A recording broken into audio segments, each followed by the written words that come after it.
हे दोस्तों, क्या हाल है। पिछली वीडियोस में हमने एलियन इन्वेजन देखा, दुनियाओं को तबाह होते हुए देखा, किसी की बॉन्डिंग देखी और कुछ जबरदस्त फाइट देखी। एंड अब बारी है आगे बढ़ने की। एंड हाँ, thank you for supporting guys. मैं तुम्हारी हर कमेंट पढ़ता हूँ एंड मैं बस यही कहना चाहूंगा, I really appreciate you guys. ऐसे ही कमेंट करते रहो, लाइक करते रहो और हाँ, इस वीडियो को शेयर भी कर देना। तो चलो एम करते हैं 10,000 व्यूज के लिए। मुझे यकीन है तुम लोग कर दोगे। तो अब बारी है कहानी में आगे बढ़ने की। पिछली वीडियोस में हमने बेसिकली विल्ट्रोमाइट्स को ऑलमोस्ट खत्म होते देखा। विल्ट्रोमाइट्स की लिटरली वाट लग चुकी है। आई मीन उनका होम प्लेनेट डिस्ट्रॉय हो चुका है एंड साथ ही उनमें से जो 50 विल्ट्रोमाइट्स बचे थे अब वो घट के 37 हो चुके हैं। एंड अब ये सारे कहीं छुप कर बैठे हैं। मार्क के हिसाब से वो सब अर्थ पे है और अगर ऐसा होता है तो ये अर्थ के लोगों के लिए अच्छा है या बुरा, चलो देखते हैं। तो सीन की शुरुआत होती है अर्थ से, जहां हम देखते हैं पेंटागन को जो पूरी तरह से डिस्ट्रॉय हो चुका है और इस सब की जिम्मेदार थी विल्ट्रोमाइट फोर्सेस, जो भले ही कम है लेकिन उन्होंने अर्थ के सारे हीरोज को मार दिया है। जिसमें हम देखते हैं इमॉर्टल, डुप्लीकेट, एटम ईव और बुलेट प्रूफ सारे के सारे मर चुके हैं और अब ना कुछ बचाने के लिए बचा है और ना बचाने वाले बचे हैं। और उन सभी लाशों के बीच खड़ा है ग्रैंड रीजन थ्रैग, जिसने सीसल को पकड़ रखा है। सीसल अपनी जान की भीख मांग रहा होता है। वो कहता है, नहीं ऐसा मत करो, प्लीज रुक जाओ, मैं तुम्हारी हेल्प कर सकता हूँ, मैं तुम्हारे लिए अर्थ पर चीजों को स्मूथ कर सकता हूँ, हम साथ में मिलकर रह सकते हैं। लेकिन थ्रैग एक पेपर कैन की तरह उसे पिचका देता है जैसे कोई मामूली कीड़ा हो। एंड हाँ, वो इंसानों को एक लेसर क्रिएचर से ज्यादा कुछ नहीं समझता। और इसी के बाद मार्क की आंखें खुल जाती है और हमें पता चलता है कि ऐसा कुछ भी नहीं हुआ है। ये तो बस मार्क का एक सपना था, एक ऐसा डरावना सपना जो काफी हद तक सच हो सकता है अगर विल्ट्रोमाइट्स अर्थ पर होते हैं, क्योंकि वो जानता है कि विल्ट्रोमाइट्स किसी को नहीं छोड़ते। जब वो किसी जगह जाते हैं तो बस बर्बादी आती है। मार्क और नोलन काफी शौक में है और देखो हो भी क्यों ना, दोनों अर्थ के सबसे पावरफुल बीइंग है, लेकिन वो दोनों मिलके भी थ्रैग का कुछ नहीं बिगाड़ पाए तो बाकी सब हीरोज का तो चांस ही नहीं बनता, चाहे वो इमॉर्टल हो, डुप्लीकेट हो या फिर एटम ईव, जो ग्रेजुअली सबसे पावरफुल बीइंग है इनविंसिबल यूनिवर्स में। लेकिन उसकी पावर्स पर जो लिमिटर सेट है वो उसे सिर्फ उसकी डेथ पर ही अनलॉक कर सकती है। एंड ये सारे मिलकर भी एक विल्ट्रोमाइट सोल्जर को हरा नहीं सकते। और अब तो यहाँ उनके प्योर 37 मौजूद है। यहाँ मार्क के लिए सिचुएशन और भी ज्यादा बुरी है, क्योंकि वो इनएक्सपीरियंस्ड है, यंग है और उसका दिमाग सिर्फ वर्स्ट के सिनारियो के बारे में सोच रहा है। उसी तरफ नोलन जो बिल्कुल ही चिल बैठा हुआ है। ऐसा नहीं है कि उसे फिक्र नहीं है, लेकिन नोलन के पास एक्सपीरियंस है, उसने पहले भी ऐसी कई सिचुएशन फेस की है। वहीं बहुत दूर थेरेस्क्रिया में एलन अपनी वाइफ टालिया के साथ है। टालिया मजाक में कहती है, तुम 20 मिनट में यहाँ से चले जाओगे तो क्यों ना इस 20 मिनट का फायदा उठाया जाए, you know what I mean. लेकिन एलन इतने अच्छे ऑफर को ठुकरा देता है, क्योंकि एलन को अभी भी अंदर ही अंदर फिक्र हो रही है और उसे इस बात का भी पछतावा है कि वो चाहते हुए भी उनकी हेल्प नहीं कर पाया, क्योंकि अब वो कोलिशन का लीडर है, जिसकी वजह से उस पर सारे प्लेनेट की जिम्मेदारी आती है। एंड उससे भी ज्यादा उसे उसके सबसे अच्छे फ्रेंड जैक यानी टेक जैकेट की याद आ रही है। And speaking of which, Tech Jacket उसी स्पेसशिप में होता है। मूड को लाइट करने के लिए जैक दोनों से कहता है, दोस्तों मुझे पता है कि मैं ताकत में तुम्हारे आसपास भी नहीं आता, लेकिन मैं तुम्हें बताना चाहता हूँ कि आगे कैसा भी खतरा हो मैं हमेशा तुम लोगों के साथ हूँ। आफ्टर ऑल अर्थ मेरा भी होम प्लेनेट है और मैं उसे बचाने के लिए कुछ भी कर सकता हूँ। लेकिन इतनी अच्छी स्पीच के बाद भी ये दोनों उसे जरा सा भी अप्रिशिएट नहीं करते। वो बेचारा वहाँ से मुंह लटका कर चला जाता है।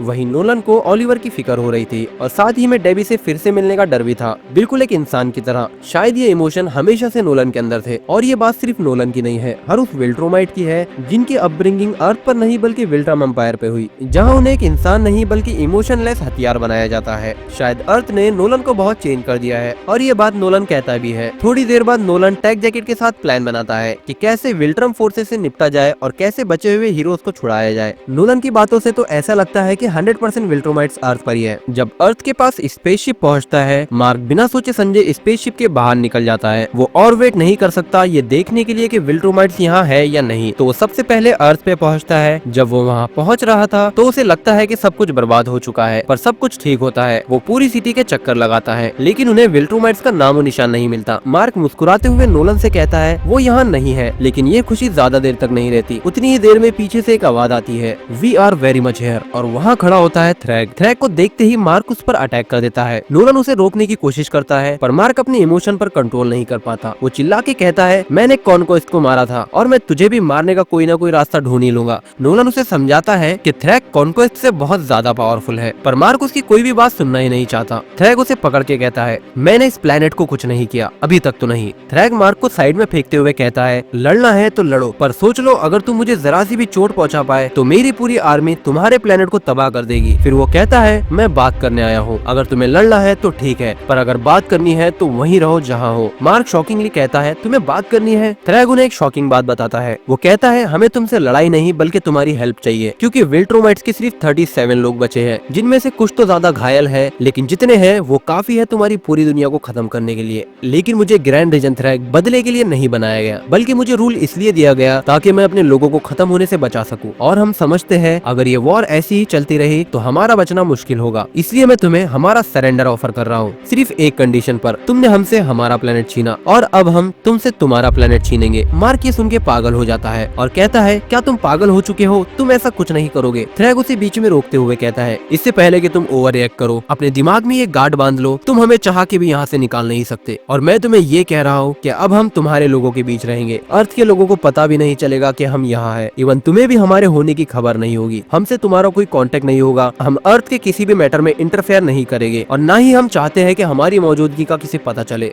हम तुम पे अटैक नहीं करेंगे, लेकिन तुम्हारी मदद भी नहीं करेंगे। तुम हमें अपना अंपायर फिर से रिस्टोर और हमारी ताकत दोबारा बढ़ाने के लिए टाइम दोगे। हम तुम्हारे साथ मिलकर रहेंगे और ह्यूमंस के साथ मिलके अपनी स्पीशीज को रीबिल्ड करेंगे। हमारे हाइब्रिड बच्चे ऑलमोस्ट प्योर ब्लडेड विल्ट्रोमाइट्स की तरह होंगे। ये हमारी रेस को बचाने का एक आखिरी तरीका है। मुझे तुम्हारा आंसर अभी चाहिए और प्लीज मुझे मजबूर मत करो हमारी लास्ट होप को भी तबाह करने के लिए। मार्क गुस्से में कहता है तो तुम जो प्रपोज कर रहे हो मतलब तुम चाहते हो कि हम वेट करें ताकि बाद में जब तुम्हारे लोग ज्यादा हो जाए और तुम और भी स्ट्रॉन्ग हो जाओ तब तुम वापस हमको मार सको। मैं इस बात के लिए हाँ बोल भी कैसे सकता हूँ। थ्रैग कहता है तुम जानते हो आज हमसे लड़ने का अंजाम क्या होगा, तो फिर कल तक का इंतजार क्यों नहीं करना चाहोगे। अभी के लिए हम दोनों एक डेडलॉक में हैं और ये मत सोचना कि तुम्हारे पास अपर हैंड है। सच तो ये है कि तुम खुद भी एक कोने में फंस चुके हो। फैसला लो, अंधाधुन वार मत करो, या फिर पीछे हट जाओ और किसी और दिन के लिए तैयार रहो। मैं अब इस बकवास से थक चुका हूँ। नोलन उसे समझाने की कोशिश करता है लेकिन मार्क लगा हुआ था। No no my answer is no, my answer is yes, क्योंकि मार्क अब समझ चुका था कि अब बात उनके हाथों से निकल चुकी है। थ्रैग हंसते हुए कहता है तुमने समझदारी से फैसला लिया, तुम्हें मेरी कसम है जब तक हम तुम्हारे बीच रहेंगे विल्ट्रोमाइट के हाथ से तुम्हारे लोगों को कोई नुकसान नहीं होगा। सच तो ये है कि हमें यहाँ रहने की इजाजत देकर हो सकता है कि तुम दोनों हमारे लोगों के रखवाले बन चुके हो। कितना आयरॉनिक है। मार्क गिल्ट में चला जाता है। ओ माय गॉड, मैंने ये क्या कर दिया।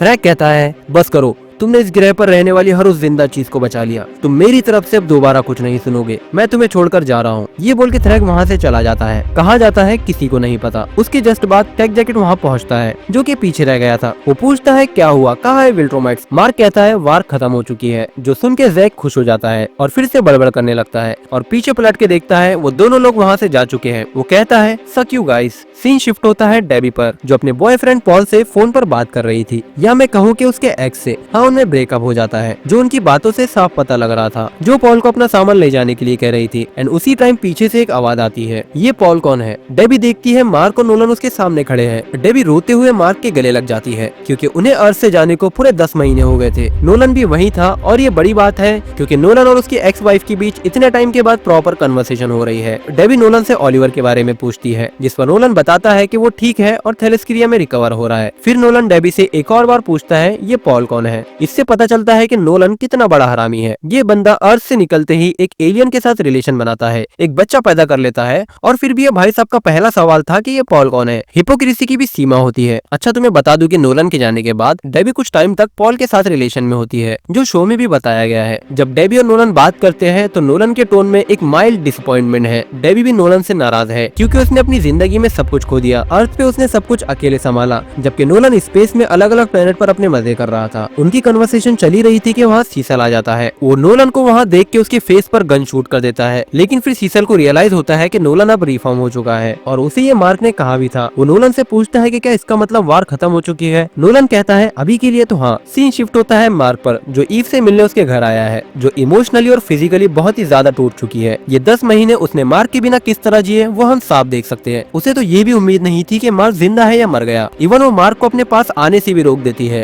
क्योंकि जब से मार्क यहाँ नहीं था एटम ईव अपनी पावर्स को यूज करना छोड़ चुकी थी। एंड ईव जब भी अपनी पावर्स यूज करती है उसकी कैलोरीज बर्न होती है और उसे अलग से वर्कआउट करने की जरूरत नहीं पड़ती। लेकिन अब जब वो अपनी पावर्स यूज ही नहीं कर रही तो वो बहुत ज्यादा वेट गेन कर लेती है, जिससे उसे मार्क के सामने जाने से शर्म आ रही थी, जिसको लेके ईव इनसिक्योर फील कर रही थी। लेकिन मार्क के लिए ये सब मैटर नहीं करता। उसके लिए तो एटम ईव सिर्फ उसकी एटम ईव है और वो अपनी गर्लफ्रेंड से मिलकर खुश है और इनके ऐसी बहुत सारी कन्वर्सेशन होती है जो तुम्हें बोर कर देगी और हमको क्या चाहिए, सिर्फ वॉर। तो हम इस कन्वर्सेशन को स्किप कर देंगे। वहीं पेंटागन में सीसल वापस आके सभी को पैकअप करने के लिए कहता है क्योंकि वॉर तो खत्म हो चुकी है और हम देखते हैं कि उन्होंने अपने डिफेंस में कितनी तैयारी कर रखी है। हम देखते हैं उन सारे रीएनिमेंट को जो मार्क के मल्टीपल वेरिएंट से बने हैं और वो सारे के सारे रेडी है वॉर में जाने के लिए। फिर आता है नोलन और डेबी का सीन। डेबी नोलन से अभी भी नाराज है। उसके लिए नोलन सिर्फ एक विलन है जो उसका और उसकी फैमिली का भरोसा तोड़कर चला गया था। नोलन अपने एक्शन के लिए माफी मांगता है लेकिन डेबी उसे माफ नहीं कर पा रही, नोलन के कहने के बावजूद कि अब वो चेंज हो चुका है। डेबी को लगता है कि अब चीजें कभी नॉर्मल नहीं हो सकती।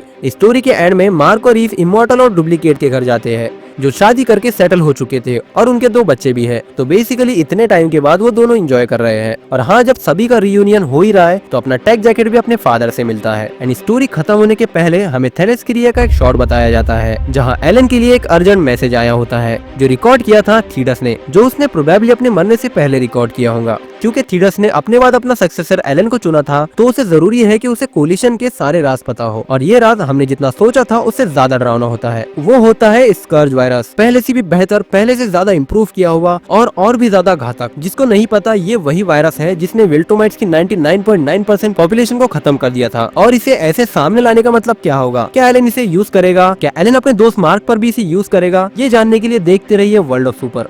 पीस।